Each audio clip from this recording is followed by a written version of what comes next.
ئەمڕۆ گەرمێنەکان یادی ئازیزانیانەکەنەوە کە ڕۆژی چواردەی چوارە 32 ساڵ لەمە بەر ڕژێمی بەعەس لە پرۆسەیەکی بەدناوی ئەنفالدا زیاتر لە 1970 کوردی بێتاوانی شەهید کرد.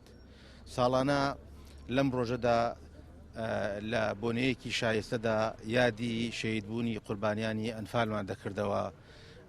خەڵک و کەسوکاری ئەنفالکراوان و ڕێکخراوەکانی تایبەت بە ئەنفال یادێکی شایستە لە گەرمیان بەگشتیوە لە کوردستانی شاو لە میدیەکان دەکرایەوە.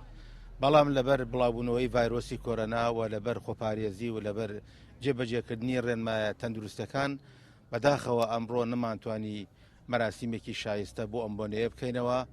بەڵام ئەم یادە لە دەر و دەروونماندا قەت لە یاد ناچێ و هەمیشە ئێمە دڵمان تاساوە لە ئاست ئەم مەرگە ساتە گەورەیە.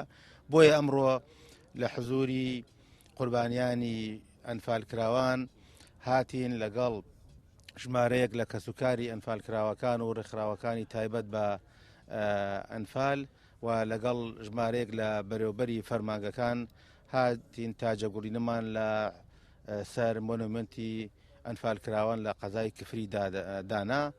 نەمانویست یادەکە فراوان بێت تەنها لەبەر ئەوەیە کە ڕێگری لە بڵاوبوونەوەی ڤایرۆسی کۆرۆنا بکەین و خۆتان ئەزانن کوردستان ئەمڕۆ بە دۆخێکتا تێپەڕێ جگەلەوەی بە جیهان و عێراقیش ڕێگریان کردووە لە بڵاوبوونەوەی ڤایرۆسی کۆرۆنا بە شێوازی قەدەغەکردنی هاتوچۆ.